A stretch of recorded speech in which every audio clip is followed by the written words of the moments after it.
બનાસકાંઠાના નડાબેટ ખાતે આંતરરાષ્ટ્રીય યોગ દિવસની ઉજવણી કરાઈ। ભારત પાકિસ્તાન બોર્ડર પર બીએસએફના જવાનોએ યોગ કર્યા।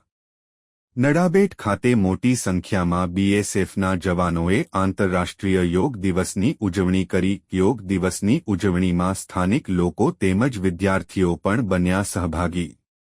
11મા વિશ્વ યોગ દિવસ નિમિત્તે અંબાજી મંદિરમાં ગરબા યોગનું વિશેષ આયોજન કરવામાં આવ્યું હતું। શક્તિપીઠ અંબાજીમાં યોગ દિવસે યોગ ગરબા યોજાયા હતા।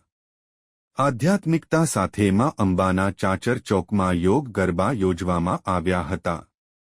અંબાજી મંદિરના ચાચર ચોકમાં લોકોએ ગરબાના તાલ સાથે યોગ કર્યા।